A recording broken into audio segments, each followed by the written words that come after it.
Come on down to the Law Student Lounge with your host, Attorney Ryan McKean, where law students like you tell their stories. So pull up a chair and join us in the lounge. Hello, everyone. I am here with Jordan Lambdin. I couldn't be more excited about this episode because Jordan, I got to meet last Friday at the $100 Million Day in Boston, where she came to learn about being a trial lawyer. So welcome, Jordan. Thank you so much for having me, and thank you for having me last Friday. It was a wonderful conference. I learned so much. I really couldn't be happier. Thank you so much for including me. Awesome. We were so lucky that you came, and we had several law students come, and it's just such a thrill for all of us to get to teach and get to help the next generation of lawyers help people. So it's a big thrill. And thank you so much for being a part of that. Yeah, I think one of the best things about going to law school and being around other lawyers is that there's always a learning opportunity. And most lawyers are really willing to share the experiences that they've had and allow you to learn from the things that they've already learned from. And so that's one thing I loved about this community. It's so welcoming, it's so open. And I mean, most attorneys are just, if you say, hey, do you have any advice for me? They're like, yes, I do. They give me a lot of advice. It's really so phenomenal. Awesome. So Jordan, tell us a little bit about yourself. So I was born and grew up in Reno, Nevada. I was out there for school. I stayed home for college. I got a degree in women's studies in Spanish. And then I came out here for law school, and I've loved it. I'm at UMass Law. I'm doing a joint degree program with them. I'm getting a master's of public policy and my JD. Awesome. So what made you come out to UMass Law? Really the joint degree program that they have. Most other law schools have a joint degree program with a school that's not affiliated or not associated with them, but UMass has the campuses right next to each other. And then I was given a great scholarship, the Public Interest Law Fellowship Scholarship. And so that covers 50% of my law tuition and fees. And I really couldn't turn down such a wonderful opportunity. Awesome. And you are, I think, the first joint degree person that I have spoken with on the podcast. So what makes you want to pursue a joint degree in law and public policy? Well, when I was doing my senior thesis in college, I was really interested in the research. I realized I want to do more research. I want to write more. I want to be able to know how the data was calculated, how everything was thought out, the processes that were put into place. And I think it can really help my law career. But it's also just something I'm really interested in. I want to write more. I want to do more research specifically into policies that could prevent domestic violence. And so I think it's a wonderful opportunity to do that while I'm in law school. So law school can really inform my master's, but then my master's also really informs my law school experience. So what do you see yourself doing when you get out of law school? What's your ideal job look like? I want to do everything, but I'm really interested in really representing people as best I can. I'm really interested in trial work. I'm interested in doing plaintiff's trial work. I love personal injury. I really like mass torts. I was so lucky to have an internship a couple of years ago in Las Vegas with the mass tort firm in Las Vegas. And so I love all the processes. I love being able to do such a deep dive into the cases and to know them really well. I'm also interested in criminal defense. I'm interested in admin law. I'm not really, I'll see where the wind takes me, but I know I do want to do trial work. You said something interesting and I think honest and perhaps more insightful than you intended it to be, which is that I want to do everything. And my advice to any law student out there is, your career as a lawyer or your legal career, for most lawyers that I know, is actually several different careers. They may do something, they may do something else, that leads to something else, that leads to something different. So, I'm always a little bit concerned, not entirely, because look, all sorts of people are different when they're like, hey, I want to do this very narrow thing, and that's all I want to do for the next 40 years. When in reality, there's a fluidity to one's career. Yeah, I think that's something that a JD really allows you to do. It's there's so many different opportunities that come from it. I mean, in practicing law and not practicing law, I think everybody who's gone to law school will be like, they have said, no, I really appreciated the things that it taught me. And maybe I did practice law, maybe I didn't, but I learned a lot. And I was able to take those tools and I was able to take them to the real world. I was able to engage with the things I wanted to with a higher level of knowledge within the legal system. And so I think that's really special. That's something I think is so amazing about going to law school. Right. Law is really a capstone to me on a liberal arts degree. And it's really the interplay between language and government and society and business and really aspirations as to where we hope things will go and where we wish they wouldn't go. And so it's really the glue that holds the fabric of our society together in many ways. So what year are you at UMass? I'm in my last year, so I'll be graduating in the spring, and I'll be finishing my master's next spring. Awesome. One of the things that we get asked a lot on this show is about going to law school. So if I can take you back to, the summer right before your first year of law school, what is it that you wish you could tell yourself at that time if you could go back in time? That law school is a lot more stressful than I had anticipated. I had really known a lot of stress. I put a lot of my stress on myself through school. I finished college during COVID, and that was a very stressful time in and of itself. And so I was like, okay, I'm going to go to law school. Yeah, it's going to be stressful, but I'm going to learn all these things. But the stress has had a really physical manifestation in a way that I wasn't necessarily prepared for. Brian, you're muted. Let's unpack the stress a little bit. And what kind of stress were you? Let's take it one question at a time. What kind of stress was it that you were anticipating? It's really anticipating the cold calls. I knew that professors would cold call. I knew that there was a lot of reading associated with law school. I knew that it was going to change the way I think about things and the way I approach things. I didn't really anticipate it having, like I said, so much of a physical manifestation. The finals after my first year, I ended up getting a stress rash all over my face and neck, and it didn't go away for a few months. And then after that, I really struggled for about a year and a half with the stress being so physical. My legs were really itchy, and so I have essentially it looks like a bunch of chickenpox scars on my legs because of the stress, and I was scratching my legs. And it took me a while to figure out how to manage that while in law school. And so I was really, really lucky and fortunate to have so many tools available, particularly with my support system. But I didn't really anticipate it being so really impacting my core. And it really did. And not in a negative way. I think it's a bit of both. It's a little bit of positive and it's a little bit of negative, but it's just different. Yeah, no, I mean, I experienced intense physical manifestations of stress throughout law school, an immense amount of anxiety. And I think, so much of the anxiety came from the uncertainty. And the uncertainty, when you don't have certainty or you don't have experience, I will say, it's like everything feels like more than it is. In especially when you look back in the rear view. So that midterm grade or that comment from a moot court judge or whatever it is, it has like an undue weight. Is that some of what you experienced? Yeah, I think it's really difficult to separate, this is just school when it's your life. I really tried to approach a lot of the comments from my professors as like learning opportunities, but I still had a fear of not being prepared for class, not being the student that they expected me to be. And the more I've gotten to know my professors, I know that they're happy with any kind of student I can be. And so I think that's also a really great aspect of UMass. Our professors really try to get to know us.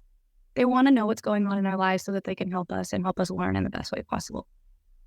So what were some of the ways that, if you're comfortable sharing, that you worked through some of that stress? And just on my desk here, I have a lot of different grounding techniques that I like to use to just bring me back to the present, bring me back to what's going on in the present moment. I've started to do a lot of yoga. I found that to be really helpful. There's such an ancient wisdom in yoga, and the instructors are always so willing to share that. And my best friend actually just got her yoga teacher certification, so she was kind of helping me through a lot of the things that were really stressful. She was taking me through, okay, here's a different grounding technique that you can try, or try this guided meditation. This might help you recenter yourself. And then, I would sit down and say, okay, what are the goals I want to have out of this week? What is, one school goal I want to have? What's one personal goal I want to have? And what's one thing I want to do just for myself? And that I think that really helps. That's great. There is so much wisdom in all of what you just said, which is that anxiety is the not being present. It is the fear of the future. And if you could do things like grounding yourself, right? Grounding literally means touching. I know the kids, and probably I use kids in a very broad term. I like to say, go touch grass, right? Yeah. But grounding is literally touching grass. And, in today's digital world, we are increasingly disconnected from that. The teachings of yoga are grounded really in the breath. The breath is the only constant in our life. It is the only thing that is with us from the moment of birth to our moment of death. And yet we can take it for granted. We can forget that we are breathing. We can restrict our breathing without even knowing. And so the activities that you can do that bring yourself into the present of, I'm safe, I have value aside from these other things, I am part of something greater. I think, however it is that you find those things in law school, and the practice of law for that matter, are just so critical to your success.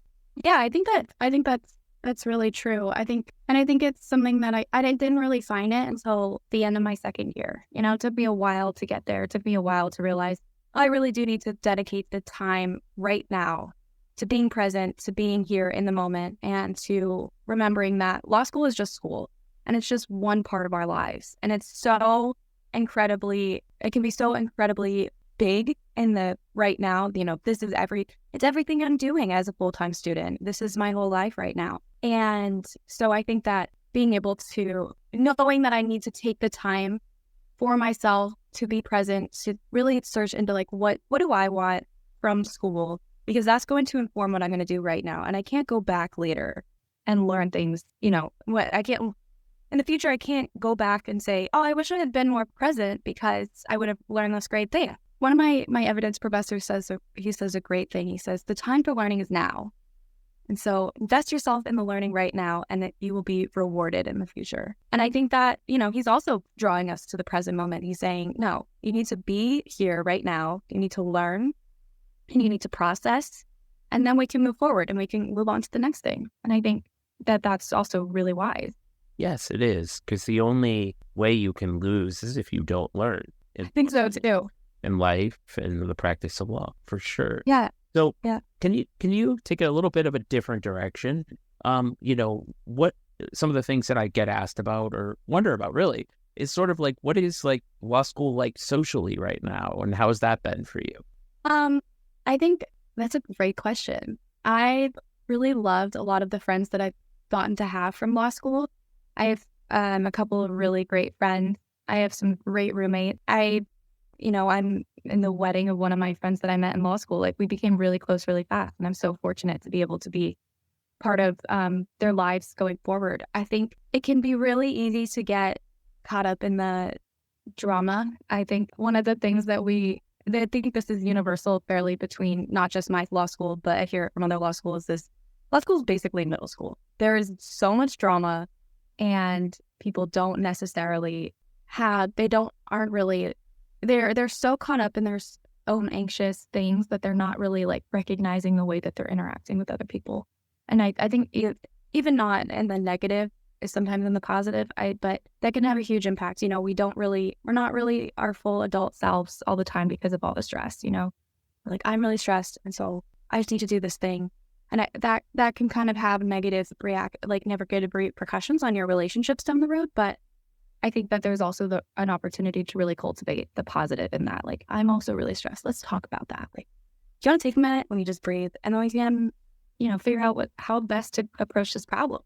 So I think it really depends on the kind of person you are. It depends on what you're looking for. I have a lot of good friends in law school who, they have kids. They have a whole life that I don't have kids. So they have a whole life I don't have. And that's a completely different experience. But it's so enriching because we're all coming from these different places. And I think that can also really help what we're doing going forward and how we're interacting with other people. But otherwise, I think it's an open community. I think it can be fairly dramatic a little bit, but it's a community that's really, really willing to be open. A lot to unpack there. And you said something that I hope sticks with you or anybody who listens to this for their careers.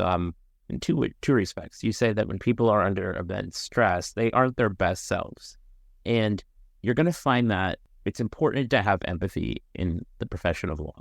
At the end of the day, law is a human profession. And so you have clients who are worried that they're about their kids in a divorce or their housing in an eviction or their business or how they're going to support their family after an injury or if they're under the threat of domestic violence. Like, it's hard for clients to be their best selves.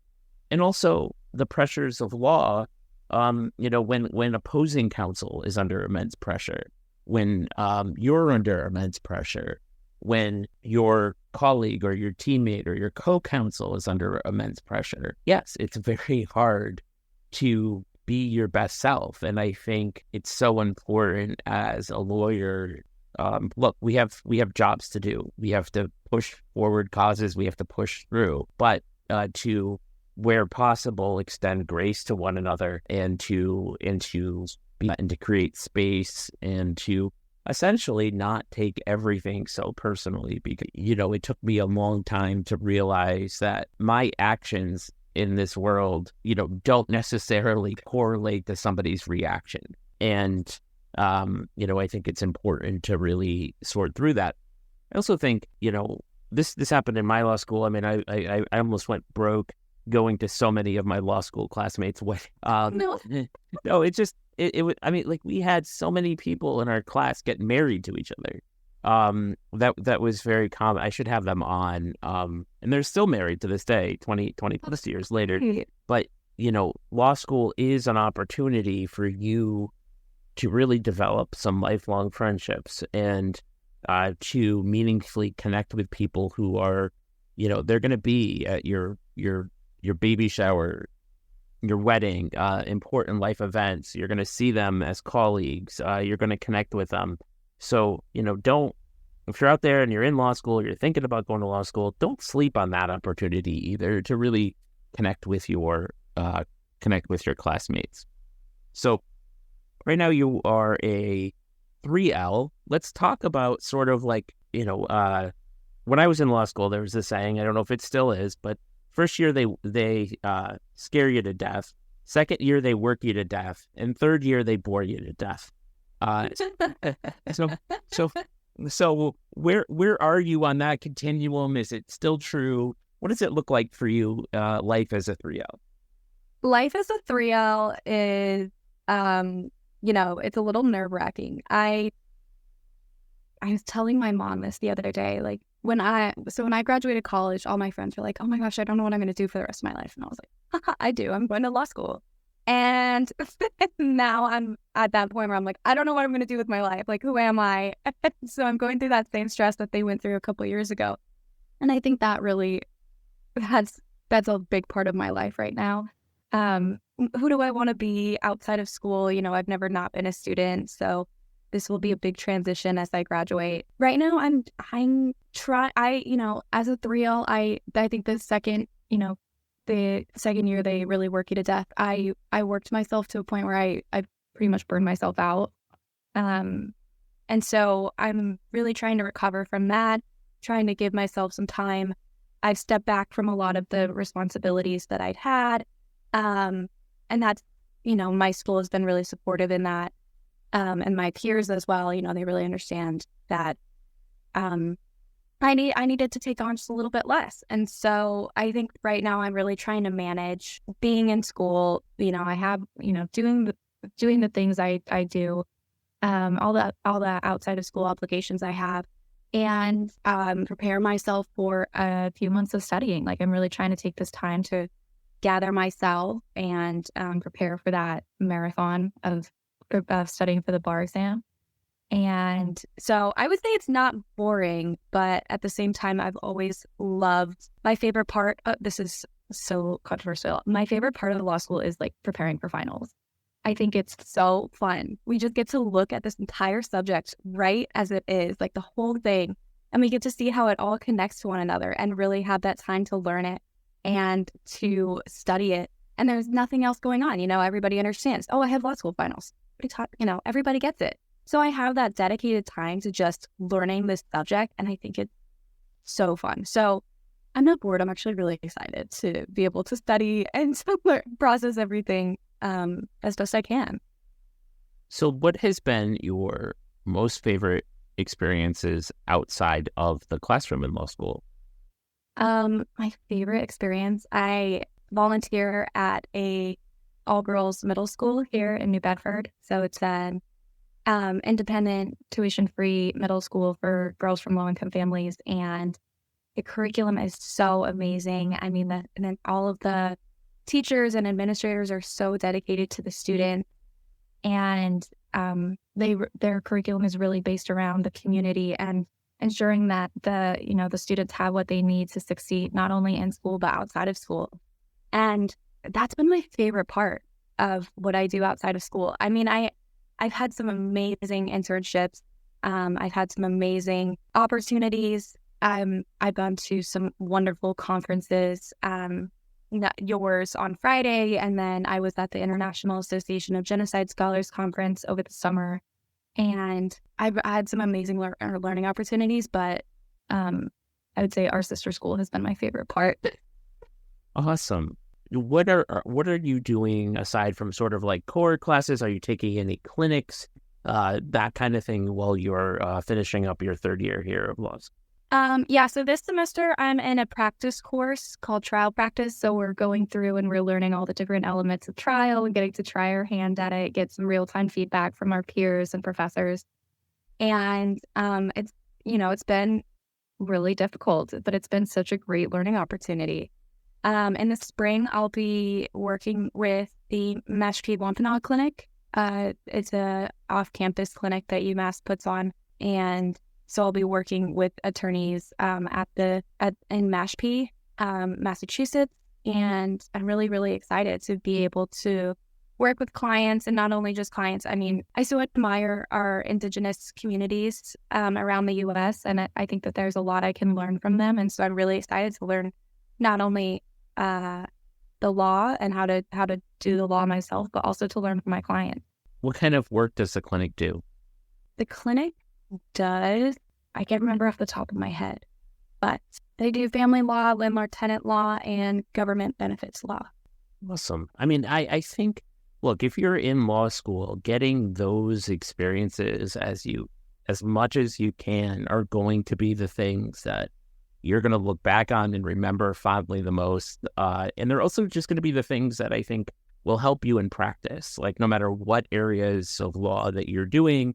And it will also help you sort of find yourself and find what you like and find what you don't like, because, everything that you do in law school and as a lawyer, builds on itself. And it's, it might not be the ultimate destination for you or what you want to do, but it's one of these things where if you look forward, you can't connect the dots, but if you look backwards, they all make sense. So go out there if you're in law school and volunteer at those clinics, go work with those lawyers, go take that trial class, even if you don't think you might want to be a trial lawyer, like having some understanding of it is very useful. Are you will you take the bar after this year, or will you wait until you're done with the master's in public policy? I think I'm going to take it in 2024. So I'm going to go home. I'm going to go to Reno. My mom has already agreed to help take care of me while I prepare. And so I'm going to go home. I think I'm not exactly quite sure where I want to take the bar yet. I think I do want to sit in a UBE state. Nevada's not a UBE state. So I don't think, neither is California. And so I don't think I'll take the Nevada or a California bar. I'm thinking Colorado. Okay. And so for somebody out there who is maybe listening, we have a lot of people who are listening and may want to go to law school. When you say UBE, what is that? It's the Universal Bar Exam. And so I think 30 states are part of it. And you take one uniform exam and you're able to transfer your score to different states if you would like. And so there's about 20 states that don't participate. And those states that don't participate, you can't transfer your score between the states. And so you'd have to sit for a whole new bar exam if you would like to practice in a different state. And I'm, it's part of my decision to take a UBE bar exam I've been in Massachusetts. I've been preparing for it. I knew I didn't want to stay in Nevada or to practice law. I knew I didn't really want to practice in California. I wanted to go somewhere different, but I wasn't sure. So I came to Massachusetts for law school. Now I've been preparing for the Universal Bar Exam. A lot of my professors tailor their question styles to it. And so, I want to be able to use those skills that I've been building on, and then I can be able to transfer my score if I want to. And I like being able to move about. I like being able to go different places and experience new things. And so I think that's something I'm really drawn to. That's why I want to take the UPE bar exam. Awesome. Do you see yourself, and I know this is like sort of hard to predict, but do you see yourself working in government, in public policy, lobbying, with your law degree? Like, how does that play out for you? No, I think I'm still really interested in doing trial work. I mean, I think there's a part of myself that wants to continue to do research, whether that's teaching after I graduate, and using that master's to teach. But I think I would be really interested to work for the government if I was doing criminal defense work, public defender work. I would be really interested in representing the government through administrative law. I think that's so interesting. I'm taking admin law right now, and I love it. I think one of my favorite courses in school. What do you love about admin law? So admin law, if anybody doesn't really know, it's law that governs what our government agencies and how our government does its administrative procedures. And so at the heart of it is really the due process of law. It's ensuring that whenever somebody has an issue, or the government is making a new rule, that they're given the due process of law. They're given notice, they're given an opportunity to say, hey, this rule is going to affect me and my business in a very negative way, and just be aware of that. Like, I may have a harder time adhering to this rule, and that could pose an issue in the future for some sort of government agency, or if it the procedures by which somebody is being fired, making sure that they have fired or being suspended from school. That's another one. It's like they have to be able to have an opportunity to say, hey, no, this isn't, you guys didn't go about this right. I have this opportunity to represent myself and say that you guys made a wrong decision because XYZ. And I think that's so powerful. I really like it. I think it's really cool. Yeah, it's one of these things where if you're not a lawyer, you're a law student, like most of law is administrative law. We think of courts, but that is in fact like a relatively small percentage of what goes on. And, administrative law being things like zoning appeals or Social Security disability hearings, or just an absolute ton of things. Immigration proceedings can be immigration law, or can be administrative law. So yes, administrative regulations and how those adjudicative bodies operate is very critical, and what rights one has to appeal and where, and it's just an interesting thing. So yes, no matter what you do as a lawyer, like your life is going to, you will, I guess I can think of some situations, but you are going to encounter administrative law all the time. Well, good for me.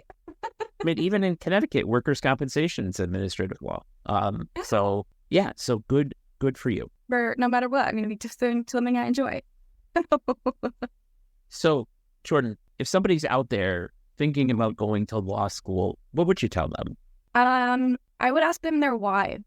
Why are you going to law school? What do you want to do? What do you want to get out of this? It's a process where you have to commit it feels like your entire life, your entire being to it for at least 3 years, and then after that you practice, and that's even more part of who you are. So, I think it's really important to look into yourself and say, hey, what do I want from this? What is the reason why I want to go to law school? There's, I think that's really, it's going to do a lot to drive you. It's going to remind you to what you want to do when you're in the thick of it. And so I've had a couple of, friends of friends say, hey, I'm interested in law school.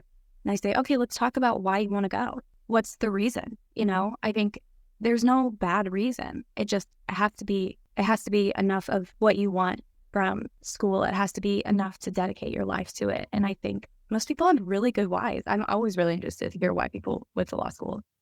Can I ask you, why did you go to law school? Yes, you can, and I will answer it. And we'll end there. But what you said is also, it is so important, because your why gets you through the tough days.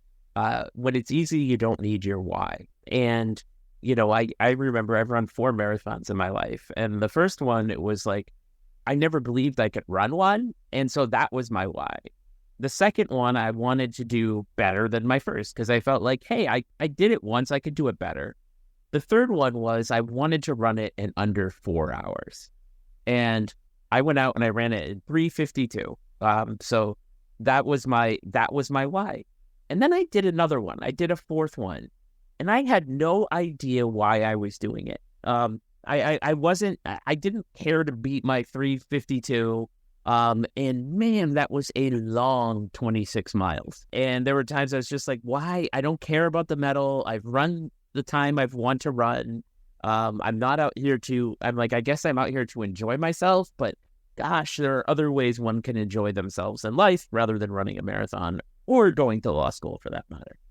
So yes, knowing your why is going to get you through those tough times. Why I went to law school?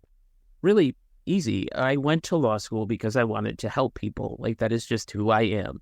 I could never see myself working for companies or a host of things. Like, I squarely want to help people who need help. And sort of like, I don't have the skilled hands of a surgeon. Okay. I shouldn't be doing things like that. So law seemed to fit that skill set a lot better, for me. It's something that I've always wanted to do. I never wanted to work at a big firm. I always wanted to work for individuals. And I think it's incredibly rewarding. At the end of the day, I'm a helper. That's great. I think that's really cool. So, Jordan, I think we're at a good place to stop. I wish you incredible success in all you go on to do. Keep going out there, keep going to conferences and learning from lawyers and picking up things. It's a great experience. Some of the best experiences I had in law school were going to CLEs, continuing legal education classes. Weirdly, like, they were free for law students. And I was like, well, why don't I just go? Like, it's on campus. And so going and learning with other lawyers and finding yourself is critically important. So, Jordan, I wish you the absolute best of luck. Let's keep in touch. I can't wait to continue to follow your success in all you do. Thank you. Great. Thank you so much for having me. I really appreciate it. Thank you, Jordan. Thank you for joining Ryan McKeen in the Law Student Lounge, where real law students talk about their real lives.